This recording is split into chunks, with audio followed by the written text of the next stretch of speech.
Et je vais vous prêcher donc à vous. D'accord?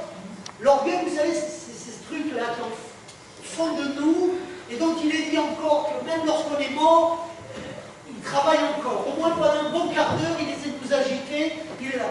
L'orgueil, c'est vrai pour tout le monde. L'orgueil, et alors, ce qui est encore plus terrible dans le milieu, c'est l'orgueil spirituel. De se croire supérieur à mon frère, à ma soeur, fait souvent des ravages dans nos églises et nous empêche de travailler ensemble. Alors, comme l'Église avance, comme l'Église grandit, je préfère traiter ces choses-là parce que c'est important de connaître. Donc, bien évidemment, ne vous sentez pas visé directement, mais s'il y a des choses qui vous interpellent, forcément, c'est aussi pour vous, pour chacun d'entre nous, non pour condamner, non pour juger, mais tout simplement pour essayer de comprendre le mécanisme, pour essayer de comprendre ce matin, et essayer d'aller un petit peu plus haut et un petit peu plus haut. Je vous invite à ouvrir vos Bibles dans Matthieu, au chapitre 26. Matthieu,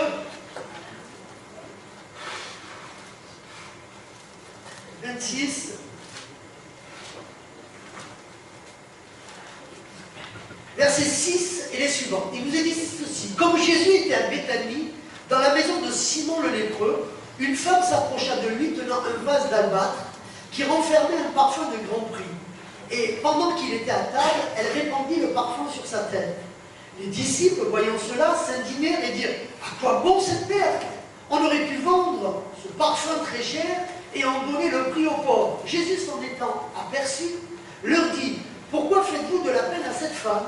Elle a fait une bonne action à mon égard, car vous avez toujours des pauvres avec vous. Mais vous ne m'avez pas toujours. En répandant ce parfum sur mon corps, elle l'a fait pour ma sépulture. Je voulais dire en vérité, partout où cette bonne nouvelle sera prêchée dans le monde entier, on racontera aussi en mémoire de cette femme ce qu'elle a fait. » Alors l'un des 12, appelé Judas Iscariote, alla vers les principaux sacrificateurs et dit « Que voulez-vous me donner et je vous le livrerai ?» Et ils lui payèrent 30 pièces d'argent. Depuis ce moment, il cherchait une occasion favorable pour livrer Jésus. Amen. Deuxième passage qui nous relate à peu près la même histoire dans un autre lieu, un autre endroit, mais va se passer exactement la même scène dans Luc au chapitre 7.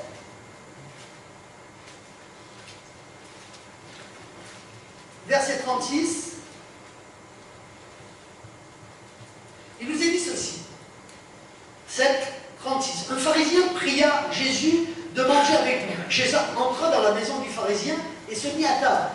Et voici une femme pécheresse qui se trouvait dans la ville, ayant su qu'il était à table dans la maison du pharisien, apportant un vase d'albâtre plein de parfum. Et elle se tint derrière, aux pieds de Jésus, elle pleurait et bientôt elle lui mouilla les pieds de ses larmes. Puis les essuya avec ses cheveux, les embrassa et les oignit de parfum. Le pharisien qui l'avait invité, voyant cela, dit en lui-même, « Si cet homme était prophète, il saurait de quelle espèce de nature est cette femme qui le touche, il saurait que c'est une pécheresse. » Jésus prit la parole et lui dit, « Simon, j'ai quelque chose à te dire. » « Maître, parle, répondit-il. Un créancier avait 2 débiteurs, l'un devait 500 deniers et l'autre 50. Comme il n'avait pas de quoi payer, il leur remit à tous les 2 leurs dettes. Lequel l'aimera le plus? Simon répondit, celui, je pense, auquel il a le plus remis. Jésus lui dit, tu as bien jugé. Puis, se tournant vers la femme, il dit, Simon, vois-tu cette femme? Je suis entré dans ta maison et tu ne m'as point donné d'eau pour laver mes pieds. Mais elle les a mouillés de ses larmes et les a essuyés avec ses cheveux. Tu ne m'as point donné de baiser. Mais elle, depuis que je suis entré, elle n'a point cessé d'embrasser mes pieds. Tu n'as point versé d'huile sur ma tête. Et elle a versé du parfum sur mes pieds. C'est pourquoi je te dis, ses nombreux péchés ont été pardonnés, car elle a beaucoup aimé, mais celui à qui on pardonne peu, aime peu. Et il dit à la femme, tes péchés sont pardonnés. Ceux qui étaient à table avec lui se mirent à dire en eux-mêmes, qui est celui qui pardonne même les péchés? Mais Jésus dit à la femme, ta foi t'a sauvée, va en paix. Va en paix. Pourquoi j'ai pris ces 2 passages? Parce que on peut croire, souvent, c'est le cas dans notre propre vie, qu'on est avec Jésus. On peut être dans le premier cas, les disciples de Jésus, ou dans le second cas, être un pharisien s'appelant Simon, et faire venir Jésus dans sa maison, et pourtant, alors que c'est Jésus, le Fils de Dieu, celui qui a accompli des miracles, celui qui a fait des résurrections, celui qui a toute chose entre ses mains, on peut pourtant en arriver à critiquer Jésus. Est-ce possible? Si on voit ces deux textes, c'est oui. Si, pauvre pécheur que je suis, pauvre Yannick Hélène que je suis capable de critiquer Jésus-Christ. Je suis incapable de voir l'œuvre de Jésus à travers les autres. Si je suis incapable de voir qu'il est en train de se passer quelque chose d'extrêmement spirituel, mais je le remets simplement à mes petites visions, à mes petits yeux, alors que je vais passer tout le long de ma vie à côté de l'essentiel. Et je peux en arriver, comme pour les disciples, à critiquer Jésus. Et finalement, me mettre à dos Jésus. Et en avoir des conséquences qui vont être terribles, puisque nous savons tous qu'à travers cet exemple, à cause de l'orgueil, Judas finira par se pendre. L'orgueil, mes amis, est quelque chose de terrible. L'orgueil fait penser nos envies, nos désirs, notre vision, avant même celle de notre Seigneur. Et c'est alors qu'il y a un grand danger. Et beaucoup de chrétiens vivent, fonctionnent, marchent en rapport de leur propre vue, comme si Dieu ne nous avait pas légué un testament, comme si Dieu ne nous disait pas comment nous devons nous comporter, comme si Dieu, finalement, n'existait pas. Et là, on voit un homme, Simon, on voit des disciples qui se mettent, et c'est le drame de l'orgueil, qui se mettent même au-dessus de la volonté de Dieu, qui se mettent au-dessus de Jésus-Christ. Attention, les amis, tous ceux qui font ça prennent un grand risque. L'important de nos vies, ce n'est pas finalement ce que nous voulons, ce que nous aimons, mais c'est comme dira Job, l'Éternel donne, il peut reprendre, mais est-ce que nous, en toutes circonstances, dans notre humilité, nous aurons la capacité de dire à Dieu que ton nom soit béni? C'était la parole de Hervé tout à l'heure. Si je traverse le désert, si la maladie frappe, quelle va être mon attitude? Jusqu'où, même dans ces choses que nous n'appelons pas finalement orgueil, ne nous sommes pas orgueilleux. Si Dieu décide de faire passer par le désert, si Dieu veut te dépouiller à un moment donné, au lieu de le vivre comme un enfant, pourquoi le vivons-nous comme des dieux qui ne comprennent toujours pas quel est le plan de Dieu pour nos vies? Pourtant, la Bible, au départ, elle est claire avec nous.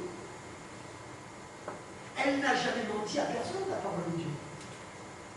Elle nous parle, vous êtes d'accord avec moi, d'être dépouillé, de mourir avec Jésus-Christ, pour renaître à une vie nouvelle. Lorsque nous rentrons, et ce que nous dirons, c'est jeune et c'est moins jeune, dans le jour du baptême, c'est dire, Seigneur, je te donne ma vie, je renais à une vie nouvelle avec toi, mais cette vie, elle t'appartient. L'orgueil, c'est l'inverse. Et c'est ce que beaucoup de chrétiens manifestent, c'est-à-dire, ils embarquent Jésus dans leur vie, et c'est eux qui promènent Jésus où il ne va jamais, à aucun moment donné, Jésus n'a les clés de la voiture et encore moins le volant. En gros, ils vous disent toujours, et ils vous parlent de Jésus, mais à aucun moment donné, ils se sont réellement confiés en Jésus-Christ. Et jamais ils ne laissent véritablement, et nous voyons des hommes vivre des religions, vivre des éléments. Et tu dis, mais c'est pas possible que les gens continuent ça. Quand est-ce qu'ils vont ouvrir leur vie? Quand est-ce qu'ils vont voir ce que Dieu leur demande? Quand est-ce que les chrétiens vont être plus amour que l'amour lui-même? Et l'orgueil, mes amis, cette chose terrible, et on va le voir, c'est qu'elle nous mène dans de mauvais chemins. Elle nous amène à nous tromper. Elle nous amène à nous égarer. Elle nous amène finalement, alors que très souvent on croit être avec Dieu et être dans le plan de Dieu, elle nous amène à côté. Ça a été vrai pour les disciples, on prendra plein de cas, mais c'est bon aussi pour nous. Et ce moi que nous avons tous qui agit puissamment en nous, vous savez ce que ça veut dire, moi? 3. Misérable, orgueilleux, incrédule. C'est la bonne définition. Misérable, orgueilleux, incrédule. Et combien, mes amis, tous ceux qui passent par cette phase-là, et souvent nous y sommes tous passés avant de vraiment embraser le plan de Dieu, nous avons besoin de reconsidérer l'orgueil. Alors, qu'est-ce que l'orgueil? Si on prend la racine en hébreu et en grec, souligne le fait d'être élevé. Tout ce qui est élevé. Les mots grecs sont souvent dérivés de la racine hyper. Tout ce qui est hyper. Comme avoir une très forte estime de soi, se sentir supérieur aux autres. Tout ce qui est élevé, mes amis, est symbole d'orgueil. Et remarquez que même le chrétien aujourd'hui, comme le monde, nous ne recherchons que cela. Il faut que je sois au-dessus de l'autre, il faut que je sois mieux que l'autre. Je suis toujours en train de me comparer à l'autre. Et c'est dur. Parce que quand on rentre dans cette dimension-là, ça fait des dégâts. Ça fait des dégâts. Et nous avons besoin de faire attention et de veiller, mes amis, à ne pas nous enorgueillir, à ne pas nous croire au-dessus, parce que la Bible, elle dit, les premiers seront les derniers. Attendez, je veux vous faire comprendre ce matin que l'Évangile, par rapport à ce que nous vivons dans le monde, renverse toutes les valeurs. Peut-être dans le monde qu'un loser, mais avec Dieu qu'un gagnant. Le plus grand des vainqueurs du monde, s'il n'a pas confessé Jésus, sera le plus grand des perdants dans l'éternité. Et le plus grand des losers que le monde aura dit, oh, il est ignoble, mais qui aura, parce que le Seigneur lui aura permis de confesser Jésus-Christ, sera le plus grand des gagnants. Ça peut vous détruire. Pourtant, c'est la vérité biblique. Qu'est-ce que l'orgueil? L'orgueil, c'est un sentiment exagéré de sa propre valeur. C'est une estime excessive de soi-même. Narcissisme. On va le voir. C'est un sentiment. Et comme tous les sentiments, on va le voir, ils naissent de notre pensée. Un sentiment, ça se gère. Un sentiment, ça peut se maîtriser. Un sentiment, ça peut se contrôler. Notre orgueil est contrôlable. Notre orgueil est maîtrisable. Notre orgueil, nous devons en faire attention. Parce que l'orgueil, mes amis, c'est une vie concentrée sur soi, ce qui a été dit. Nous devenons nombrilistes. Nous ne pensons plus qu'à nous-mêmes. Nous ne pensons plus qu'à nos propres intérêts. Mais attention, quand nous sommes dans cette dimension-là, ça signifie des choses. Ça signifie que nous avons une étroitesse d'esprit. Ça signifie que nous avons et que nous manifestons une facette de l'égoïsme. Et le dernier point, c'est qu'il faut réaliser que tous ceux qui sont orgueilleux manifestent en fait non pas de la force, mais de la faiblesse et de la peur par ignorance. Et dans nos milieux, beaucoup de gens sont orgueilleux spirituellement par ignorance. Par ignorance.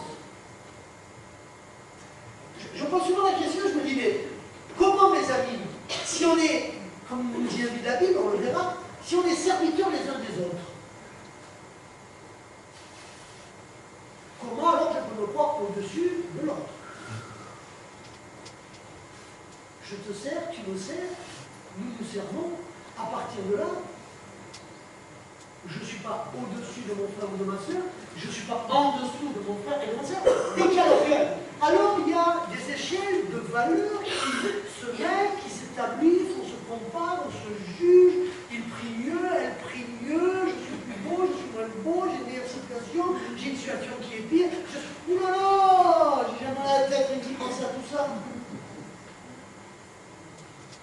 Que de temps perdu. Parce que mes amis, nous ignorons ce que la Bible nous enseigne. Nous ignorons, et notre ignorance ne révèle en fait, dans ces querelles, dans ces conflits, dans les difficultés que l'on peut rencontrer, très souvent, deux choses, une faiblesse et nos propres peurs.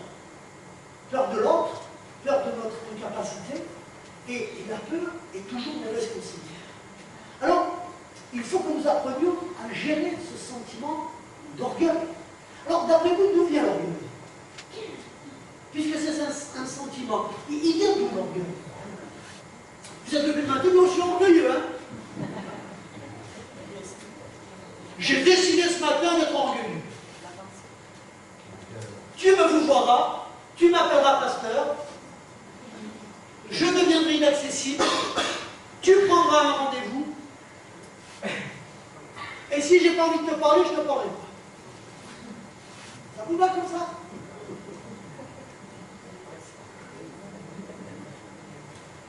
Les amis, d'après vous, parce que l'orgueil est la racine de tous les maux.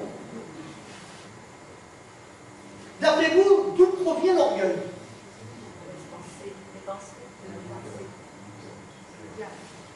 C'est du narcissisme. Très bien. Et les pensées, alors, elles viennent d'où? Du cœur. Ok, du cœur. Et qu'est-ce qu'elle dit, la Bible? Que le cœur De l'homme est mauvais dès le départ. Le cœur de l'homme est mauvais dès le départ. On va donc ouvrir nos Bibles dans Marc, au chapitre 7, verset 21 à 23. Regardez ce qu'il nous est dit, c'est assez. Marc 7, 21 à 23. On va aller doucement pour que vous compreniez bien. Car c'est du dedans, c'est du cœur des hommes que sortent les mauvaises pensées, les adultères, les implicités, les meurtres, les vols, les cupidités, la méchanceté, la fraude, le dérèglement, le regard envieux, la calomnie, l'orgueil et la folie.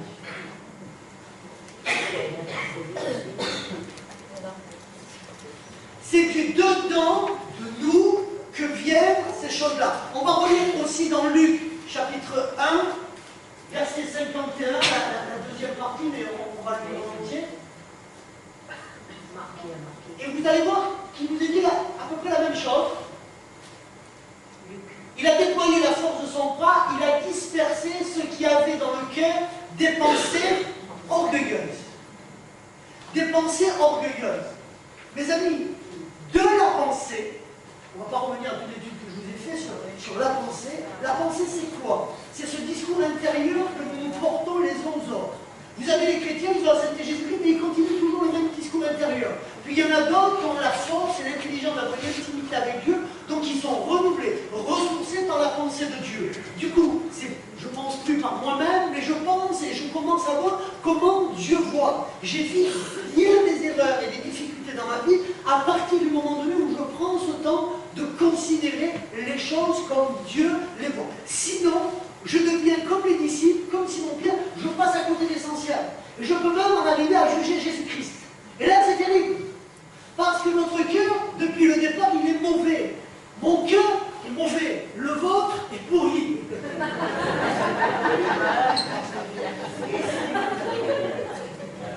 On peut l'inverser. Le vôtre, il est mauvais et le mien, il est mauvais. Peu importe, il est mauvais. Celui qui est l'intérieur. Ce que je veux vous faire comprendre par là, nous sommes tous habités de la même chose. L'orgueil nous colle tous à la peau. Et nous avons besoin de nous libérer de cet orgueil-là, sinon c'est un sentiment qui va faire des dégâts terribles dans vos vies. Mais qui fera des dégâts aussi? Tout autour de vous. Donc c'est du dedans du cœur de l'homme. Donc la pensée vient quoi? De l'analyse, de ce que l'on va voir, de ce que l'on va observer.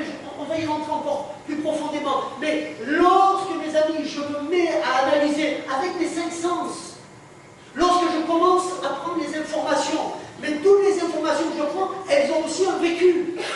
Excusez-moi de parler comme ça, si vous avez été violé dans votre enfance, oui, chaque élément que vous allez vivre va être souvent influencé par ce fait-là. Un mot, une attention, un regard qui serait pris de quelle manière par telle personne sera pris d'une telle autre manière par telle autre. Vous avez été abandonné, vous avez perdu quelqu'un d'être cher quand vous étiez jeune, forcément ça va façonner votre pensée. Et la pensée, elle est terrible parce qu'elle dicte des sentiments. Ce n'est pas les sentiments qui dictent la pensée, c'est l'inverse. Donc si nous savons et arrivons à maîtriser nos pensées, alors nous pourrons agir sur nos sentiments. Mais tant que vous laissez votre cœur agir, il ne cessera de produire que des mauvais sentiments dans le cœur. Et nous passerons notre temps, comme on le voit, quand tout va bien. Quand les gens sont gentils avec moi, tout va bien. Dès qu'il y a le moindre accroche, dès qu'il y a le moindre grain de sable, alors toute la machine s'envahit. Et ça disjoncte. Tic, tic, tic, tic, pasteur, est-ouest, vite, mais les disjoncter, c'est pas que dans les mauvaises choses. Il faut y faire attention parce que ça a de telles conséquences dans ma manière d'analyser, par les sentiments que ça crée, ça peut m'influencer. Du coup, quand je suis dans l'orgueil, je vais me rassembler avec ceux qui auraient les mêmes frustrations que moi, ou qui auraient les mêmes envies que moi. Je vais commencer à faire des clans, je vais commencer à me détourner, je vais commencer à critiquer, je vais commencer à juger, je vais commencer à prendre des positions assez extrémistes. Et ça devient compliqué, parce que l'orgueil n'ouvre pas. L'orgueil referme l'espace de votre temps, alors que la Bible nous dit élargis l'espace de ta tente. Comment élargir l'espace de notre temps? En réalisant que notre cœur est mauvais et qu'il a besoin de Jésus.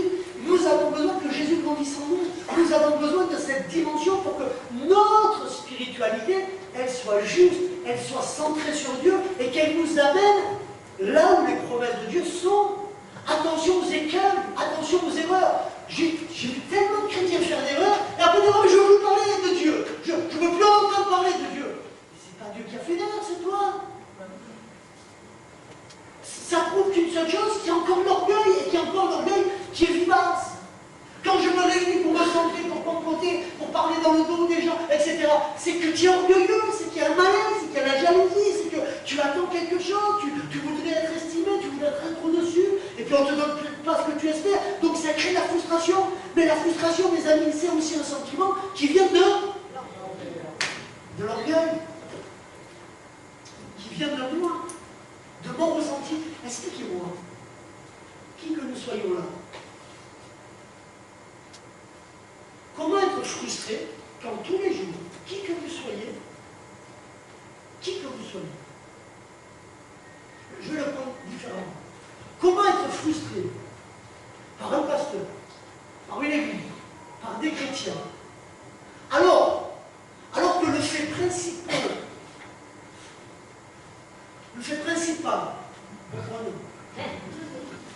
principal de mon épanouissement, c'est pas l'église, c'est même pas un pasteur, c'est même pas un chrétien, c'est Dieu. Comment être frustré de quoi que ce soit quand tous les jours Dieu vous appelle à le rencontrer? Je veux dire, quand l'orgueil agit, elle nous fait voir même dans notre relation avec Dieu tout à l'envers. Comment être frustré?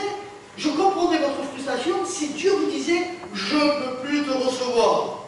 Je te refuse l'entrée du ciel. Le ciel pour toi est devenu des reins. Je t'interdis l'entrée du ciel. Je t'interdis d'être en communion avec toi. Je t'interdis. » Là, je comprends que vous soyez frustré. Là, vous perdez la source de votre vie. Alors là, ça, waouh, que ça crée la peur, que ça crée l'angoisse. Mais mes amis, l'Église, l'évolution de notre être intérieur, pour que nous puissions vivre des sentiments, non plus excessifs, mais des sentiments qui soient vrais en rapport de la parole de Dieu. Du coup, quand je ne suis plus dans l'orgueil, je ne suis plus en train de faire des plans, je ne suis plus en train d'être soit devant, ou soit à la rigueur d'être derrière, je me fonds dans la masse, je suis bien, je donne ce que j'ai à donner, je prends ce que j'ai à prendre, mais je suis quelqu'un d'épanoui. Le chrétien doit être quelqu'un d'épanoui, quelqu'un qui n'est pas centré sur lui. Et vous voyez dans les églises une multitude de gens qui sont très orgueilleux sur des côtés très spirituels, et ils passent leur temps à cancaner sur les autres, à dire il faudrait, et ceci, et ça. Mais mes amis, tout ça, ce n'est que de l'orgueil. Ce n'est que de l'orgueil. Remettez tout ça entre les mains de Dieu. Remettez tout ça vis-à-vis de Dieu, et voyez ce que Dieu en pense. Posez-vous la question, si Jésus était dans la pièce de vos discussions, de vos échanges, est-ce qu'il agréerait vos discussions? Si Jésus était à côté de nous, vous croyez qu'on critiquerait la frère, la sœur, ou qu'on dirait ceci à Dieu?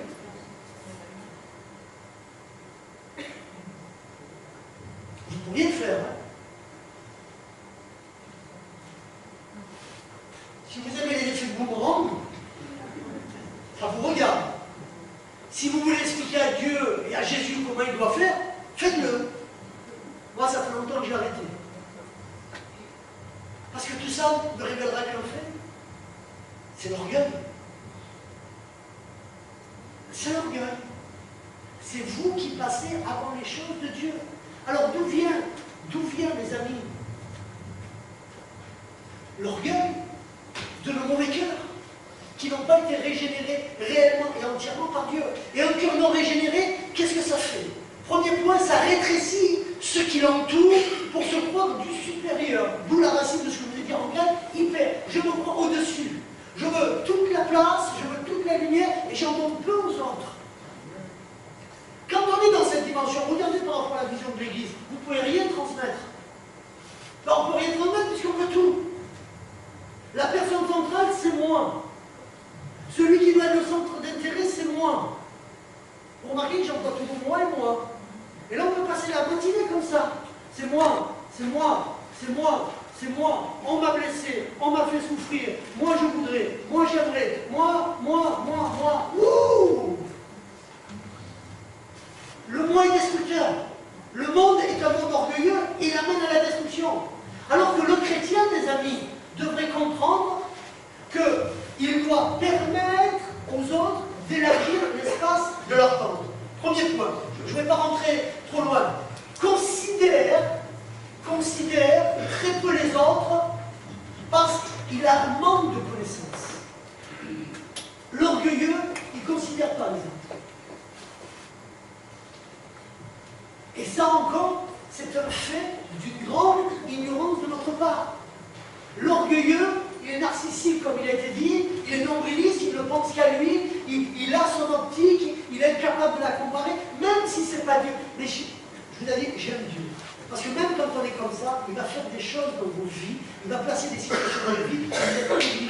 Je vais vous donner un cas. Il y avait Maurice Rey, ou Pierre Pouchel, pour ceux qui ont connu des grands hommes de Dieu. Le premier, Maurice Rey, était un homme, alors un théologien, invité dans toute la francophonie, il a fait des livres, c'était un homme suisse, un homme étonnant, hein, remarquable. Et puis, lorsque les gens se séparaient, il y a des gens qui se séparent pour rien, aucun motif, cela ils ont compris, d'accord. Et puis la Bible dit, même Jésus dira, sur certains motifs, est-il possible de refaire sa vie quand on répond à ces critères-là. Et Maurice Rey était quelqu'un de fermement, mais vraiment, il combattait tous ceux qui divorçaient, tous ceux, et il était contre, et il a, waouh, il était sévère. Jusqu'au jour, ah, son fils a divorcé. Oh, la théologie, là, elle a évolué d'un coup. Alors là, ça a pris son fils séparé, triste,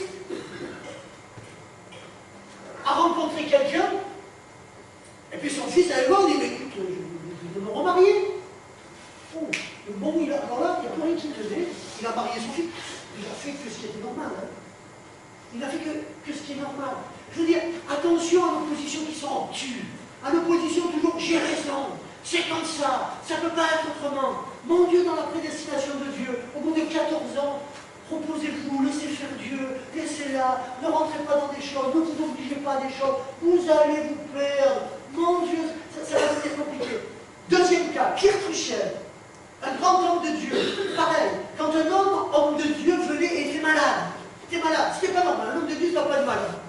C'est marqué, j'ai vu, il faut bien mourir un jour, même nous, même n'importe qui, on doit mourir. Bon. Et cet homme un jour était malade de l'oreille, il a commencé à développer un cancer, il va en mourir. Quand il était malade, je me rappelle toujours mon père qui l'avait appelé, il dit, alors et sinon on commence maintenant à te dire, c'est que tu dois avoir un péché caché. Et sinon on fait comme tu faisais toi, on commence à te dire, là, il y a quelque chose dans ta vie qui t'emmène, c'est pas là. Et le gars de coup, il comprenait plein de choses. Mais je crois qu'il y a plein de chrétiens qui comprennent, oh, je le dis, hein, qui ne comprennent rien finalement. Ils sont tellement orgueilleux dans leur vie, ils sont plus amour que l'amour, ils font n'importe quoi, ils sont là, ils sont surdimensionnés dans leur ego, de l'amour, de ceci, ils hyperbolisent tout, enfin, hyper. Donc dès qu'on est dans l'hyper, c'est qu'on est dans l'orgueil. Si tu es plus amoureux que les amoureux, si tu as plus d'amour que Jésus-Christ, c'est un problème. C'est un problème. Et partout, dans les mêmes éléments, nous ne devons pas être plus, nous devons être à l'image de Jésus-Christ. Amen. Et donc cet homme qui était malade a vu sa maladie s'aggraver. Mais du coup il a compris, Dieu a travaillé son cœur, il a réalisé qu'il avait fait des torts, il avait réalisé qu'il s'était trompé. Du coup, il a fait des séminaires. Quelle est la souffrance dans la place de la vie du chrétien, alors qu'un chrétien ça ne devait pas souffrir. Mais plus autres de ces conceptions, mais même en étant homme de Dieu sincère, parce que c'est un homme plus que sincère, on ne peut pas douter de ça, mais à un moment donné, dans l'orgueil des choses, à tellement vouloir paraître que nous passons à côté de l'essentiel. Et nous devons faire attention à ces choses-là. Il en est mort, mes amis. Pas de ça, parce qu'à la fin du compte, il a changé, mais sa maladie n'a jamais guéri, et il est mort. Mais il est mort dans l'humilité parce qu'il a compris certaines choses. Ne me faites pas dire que j'ai dit qu'il était mort à cause de ça. Hein. Mais Dieu travaille au cœur. Nous sommes passés des épreuves pour corriger notre vision, pour corriger nos éléments, pour faire attention que parfois, même inconsidérément, on peut être dans l'orgueil spirituel. On peut être à côté de Jésus et lui demander d'avoir une place élevée à côté de lui. On peut demander à Jésus en cheminant, savoir qui est le plus grand. Enfin, nous qui connaissons Jésus, vous auriez cheminé avec Jésus, vous auriez posé ces questions-là, Jésus.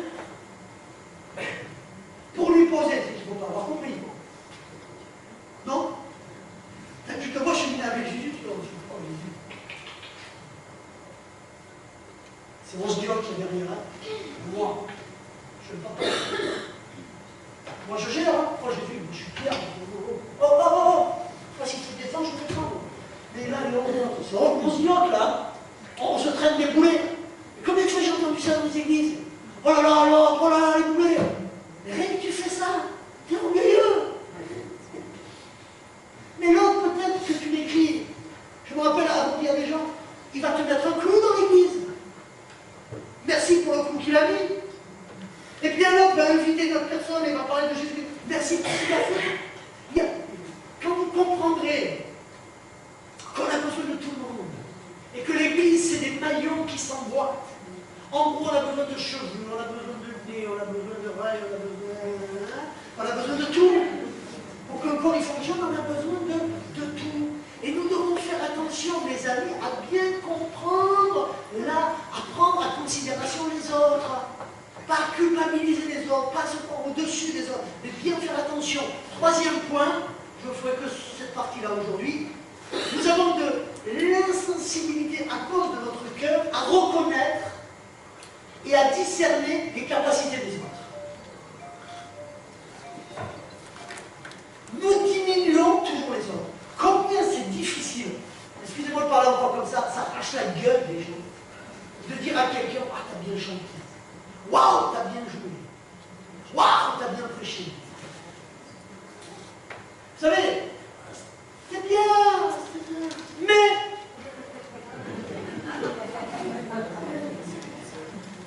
vous savez, vous connaissez mon honnêteté à ce niveau-là. Je ne suis pas parfait, donc je peux dire à ce niveau-là.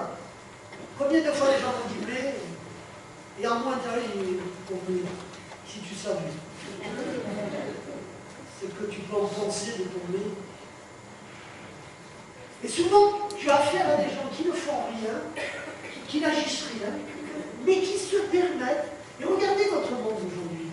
On fait des émissions. Vous prenez Bourdin le matin. Tu n'as rien fait. Excuse-moi de parler. T'es nul.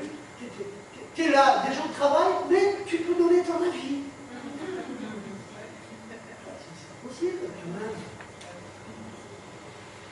Je sais pas, moi je suis sportif. Tu as des gens qui critiquent tous les sportifs.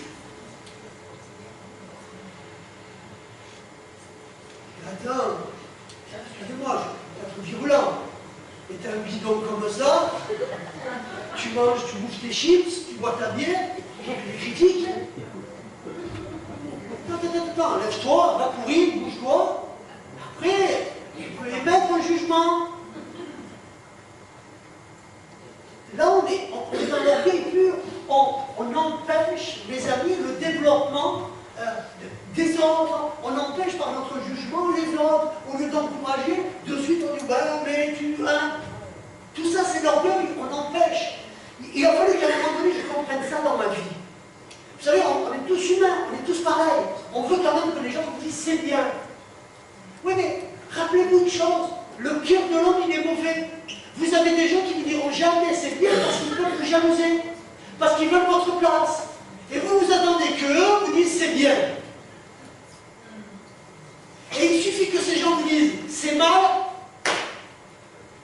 Dernièrement, quelqu'un qui m'envoie tout à l'heure. Je dis mais qu'est-ce que t'en as à faire? Non mais qu'est-ce que t'en as à faire de tout ça?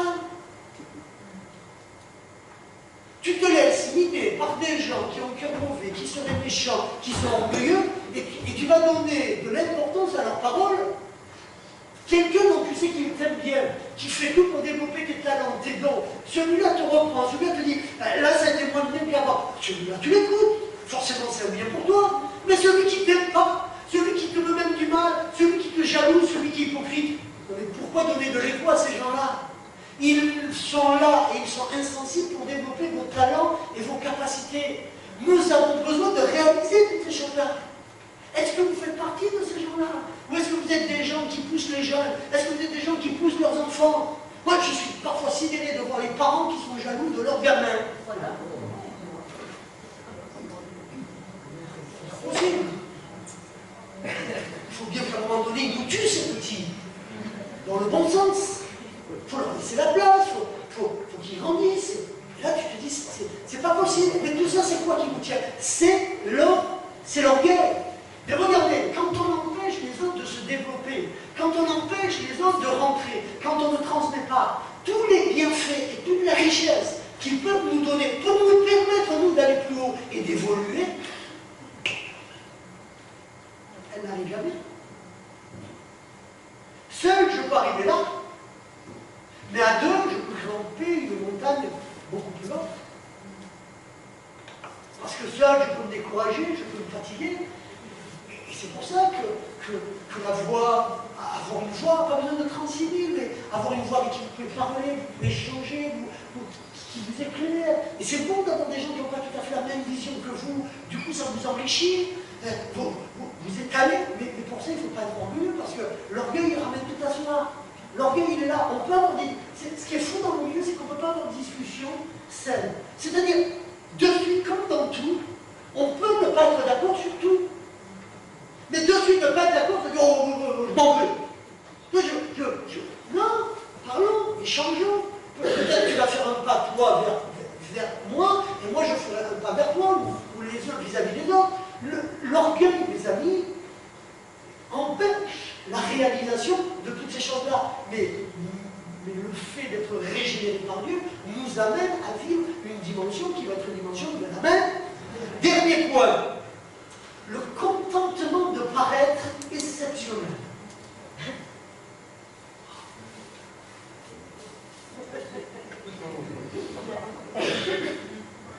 Vous m'avez vu là? Moi je suis exceptionnel.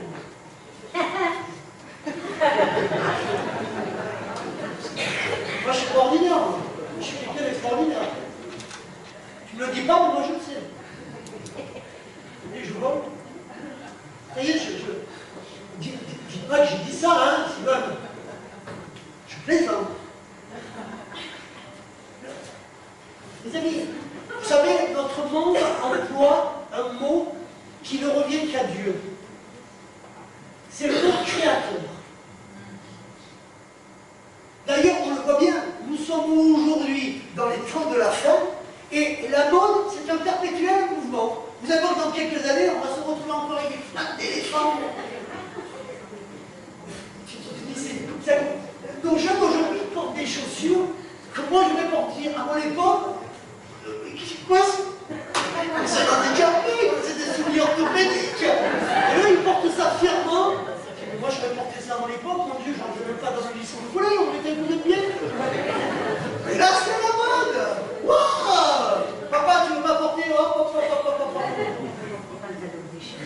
Si je viens avec ça, je regardais une vidéo dernièrement, un gars dans une église, alors il avait des chemises violettes, il avait une des chaussures de ces jeunes, donc mon fils a lui-même avec des trous aux chaussures, mais attention, elles sont sacrées, celles-là, pourquoi?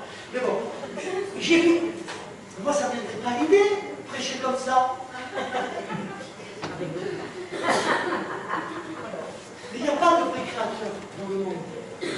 Tous nos créateurs, ils partent d'une base. Il n'y a que Dieu qui peut être créateur parce que lui, il est simplement de son plan, et c'est lui qui a tout créé. La matière, l'être. Et à partir de là, il a donné l'imagination à l'homme, il a donné des choses à l'homme pour que l'homme puisse ensuite travailler. Mais le seul qui mérite le nom de créateur, il est là. En gros, qu'est-ce que je suis en train de te dire? Même si tu convertirais, 800 000 personnes, il y en a d'autres qui vont faire en toi. Et tu remarqueras que ces hommes-là, ils ne sont jamais mauvais. Jamais. Pour conclure, je vous donne juste cet exemple. On a eu un homme qui venait, et il s'asseyait, il y a Christy et Déborah. Très souvent, il était là. D'ailleurs, ça doit sentir l'autre chose. Écoutez, cet homme venait, un vieux monsieur, grisonnant, jamais parlé. Un jour, je reçois un homme de Dieu qui vient, il me dit, tu sais qui t'entend dans ton église? Qui? Il me dit, il y a Roland Cosnard qui est dans ton église. Ah bon? Qui c'est? Et il me raconte. C'était un gars qui avait une superbe église sur Nîmes. Vraiment une grande église. Il a converti des députés. Il a fait choix, par exemple. C'est lui qui a commencé à faire les premières télés aux États-Unis. Tout ça, c'est lui. C'était un novateur. C'était un gars incroyable. Ah, et lui, il venait tous les soirs et il venait écouter, entre guillemets, un petit jeune pour lui.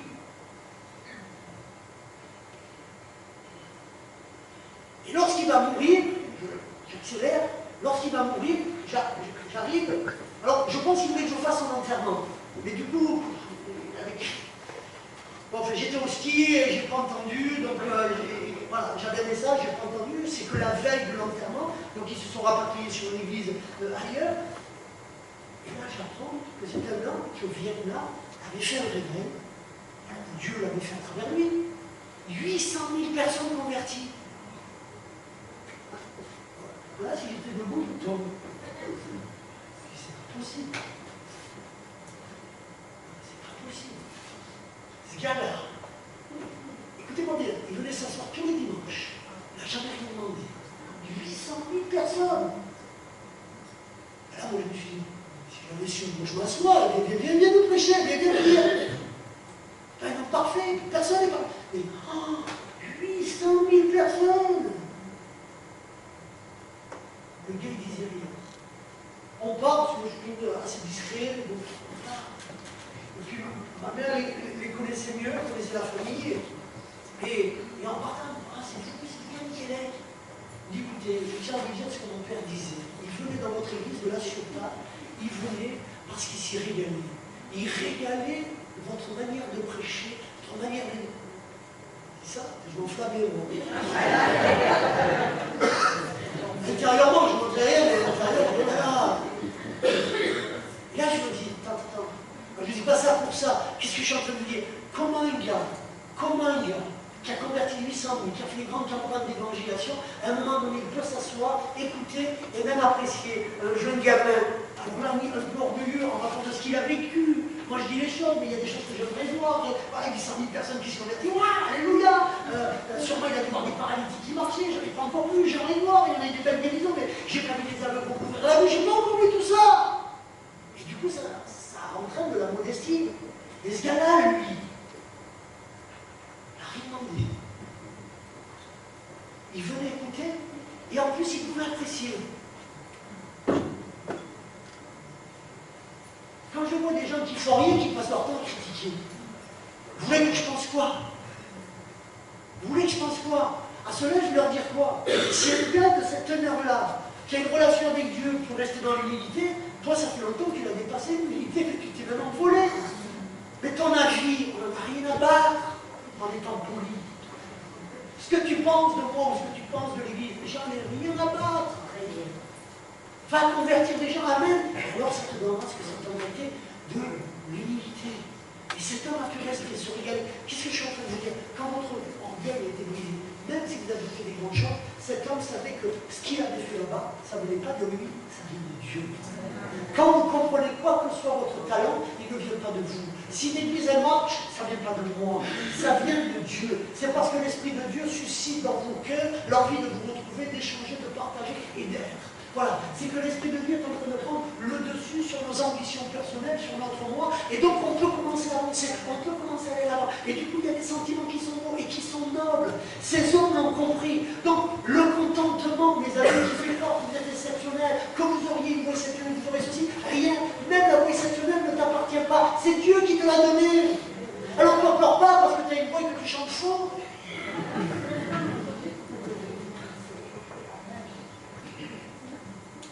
C'est pas ta faute. Dieu donne aux uns et Dieu donne aux autres. Mais il t'a donné sûrement d'autres choses pour te réjouir. Il t'a donné d'autres choses pour être heureux. Il t'a donné d'autres choses pour faire partager. Mes amis, arrêtons d'avoir cette histoire. Oh, je suis beau, je suis bien, je suis merveilleux. Oh là, waouh, qu'est-ce que j'ai super bien prié. Waouh, je suis moi. Waouh.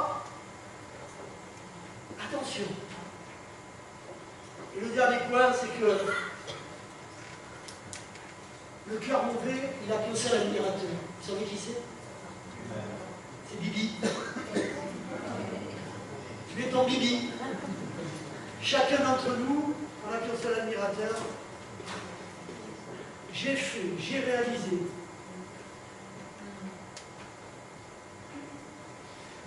Moi, j'aime faire des choses dans ma vie, pas forcément que j'aime. Loin de là. Alors, de la manière dont je peux vous en parler des fois, vous pensez que je dois aimer ça. Comme un marathon. Mais mes amis, le seul but de tout ça, c'est de se dépasser soi. Finalement, combien de vies se seront contentées par orgueil, simplement d'une petite vie qu'ils ont limitée dans leur repère, dans leur pétri, et ils seront restés dans leur petit contentement. Il y a soir, je regardais The Voice. Et là, il y a un prof de musique de 41 ans qui est venu. Il dit, c'est bien beau d'apprendre à chanter aux autres, mais si je ne me remets pas en question, si je ne viens pas me remettre là, à être jugé aussi par les autres, si à un moment donné, je ne passe plus que ma vie à juger, je ne supporte plus ces émissions où il y a deux éditorialistes, ils n'ont jamais rien fait de leur vie. Les gars, ils écrivent un boulot, un bouquin, ils ne leur plaît pas, ils le démolissent. Mais tu as écrit là, toi. Alors il dit à un chanteur, l'album il leur plaît pas, ils le démolissent. T'as chanté, toi. Eux, leur art, c'est critiquer les autres. Il y a quelques galons dans les églises, hein. Il y a quelques décorés. Il faut faire attention. Parler, c'est bien. Agir, c'est beaucoup mieux. Amen. Amen. Et vous verrez qu'alors, la vraie vie d'église, c'est une vie où il y a des belles choses, il y en a des moins pauvres, et on se soutient les uns les autres. Et on va rentrer, parce que là, on est au premier point, mais vous allez comprendre que si on arrive à dépasser ce stade du moi, il y a des choses extraordinaires derrière, où tout le monde va être heureux, où tout le monde va trouver sa place, tout le monde va trouver son contentement. Et là, vous dites, waouh, pasteur! Non, bon. Mon gars,